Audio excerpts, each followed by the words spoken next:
Привет, друзья! Меня зовут Арсений Троицкий, и это «Живой уголок». Так получилось, что все лето я буду во всяких путешествиях, приключениях, надеюсь, что приятных приключениях.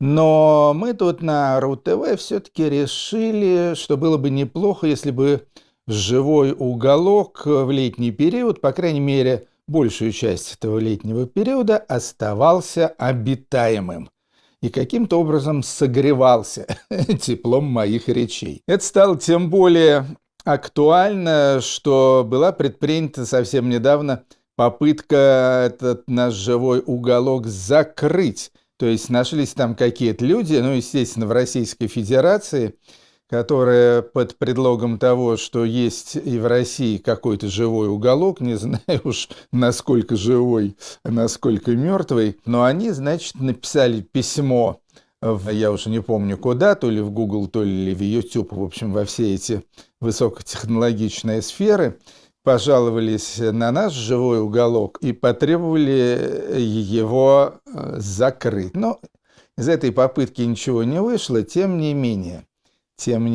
живой уголок мы решили в летний период не бросать на произвол. Но, с другой стороны, я не могу выходить в эфир впрямую, так как мы обычно это с вами делаем. То есть вести всякие диалоги, разговоры, отвечать на вопросы.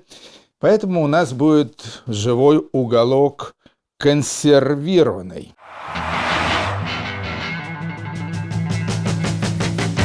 А что хорошо годится в консервы? В консервы, естественно, хорошо годятся всякие вечные, нетленные истории. Так что никакой актуальной политики у нас летом не будет, а будут всяческие мои воспоминания и размышления по поводу друзей и знакомых. Но друзей и знакомых не в плане сплетен, а в плане посвящений, поскольку все эти друзья и знакомые – это люди известные, люди выдающиеся. Больше всего просьб было о том, чтобы я рассказал про Александра Башлачева. С Саши Башлачева мы и начнем.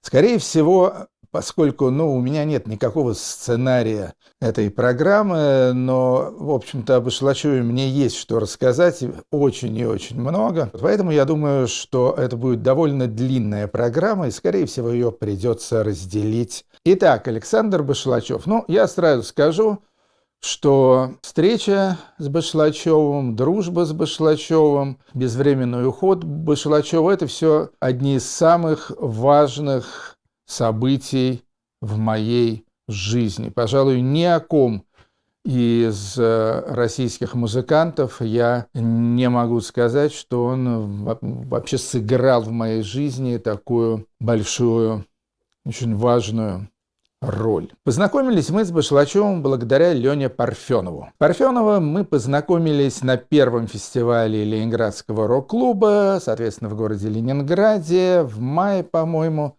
1983 года. Подошел ко мне молодой, восторженный парень, сказал, что он из Череповца, корреспондент телевидения и так далее. Мы с ним обменялись координатами, и осенью 1984 года Леня Парфенов, надо сказать, бесстрашный человек, меня пригласил туда на телесъемку. Почему бесстрашный? Потому что в 1984 году я находился, по крайней мере, в Российской Федерации под строжайшим запретом. Был я запрещен, статьи свои публиковать не мог, с радио, с телевидения, опять же, меня попросили с центрального. Правда, в это же время в советской Латвии, в городе Риге, я был одним из ведущих программы «Видеоритмы» на тамошнем государственном телевидении. Так то была Прибалтика, это был немного другой мир. И в конце сентября 1984 года я приехал один в город Череповец, потому что Вологодское телевидение областное располагалось не в таком тихом провинциальном замшелом городе Вологда. Правда, город прекрасный, очень красивый, все в порядке, но такой не телевизионный, скажем. А вот зато Череповец, там все эти металлургические комбинаты, индустрии и все такое прочее. Вологодское телевидение располагалось в Череповце. Там записал Леня Парфенов со мной беседу там, о молодежной музыке, обо всех этих модных делах. Я уже точно не помню, то ли перед съемкой, то ли сразу после съемки, прямо там около здания телевидения. Мы там с ним стояли, беседовали с Леней, и подошел его друг. Леня нас познакомил, звали его Саша Башлачев. Он тоже был журналист, работал в местной череповецкой газете. И тоже большой любитель музыки. Потом Леня нас оставил, что у него был нормальный рабочий день. И Саша Башлачев устроил мне небольшую экскурсию по городу Череповцу, и все это время мы с ним болтали. Надо сказать, что он мне сразу понравился.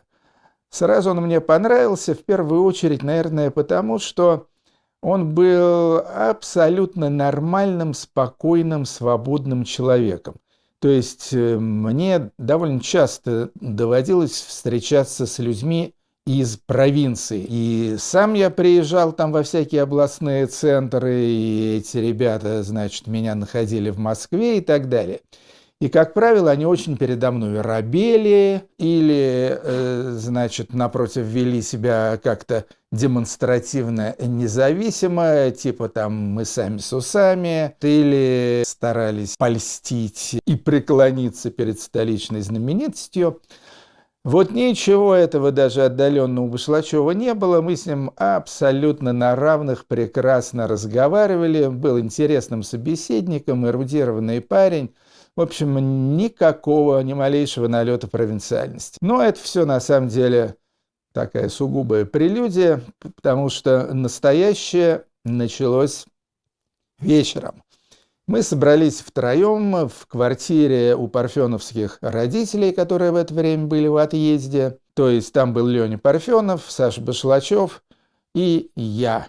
И собрались мы для того, чтобы, естественно, пообщаться, выпить, закусить, а кроме того, послушать песни Башлачева, которые мне Леня Парфенов очень хвалил. Выпили, закусили, а потом, значит, расселись по местам. Башлачев с гитарой сидел на стуле, Парфенов сел в кресло, а я, как вообще человек такой вечно лежачий или полулежачий, я примостился на диване из какого-нибудь там румынского или ГДРовского гарнитура.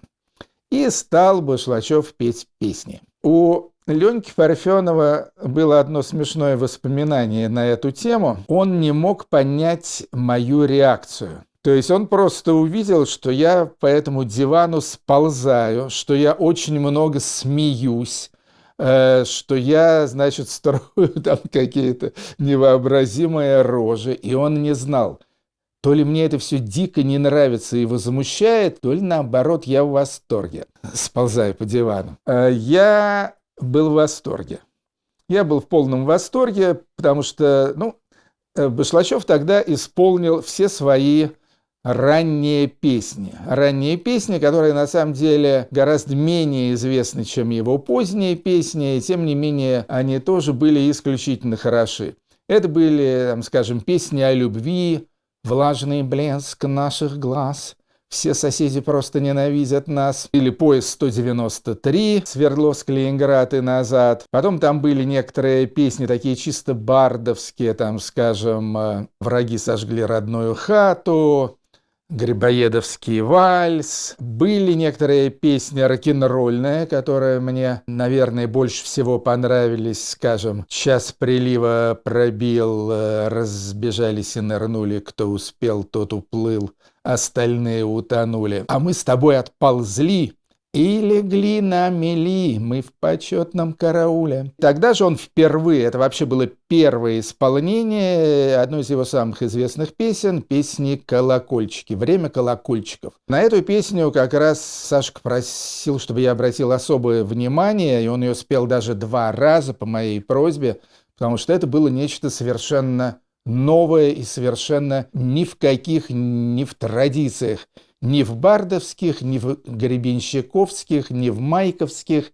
Это было, то есть это была дверь в какую-то новую вселенную. Надо сказать, что я оценил творчество Башлачева. Я ему тут же сказал, что давай-ка, Саш, поехали-ка к нам в Москву. Надо тебя показывать всей тусовке, всем людям.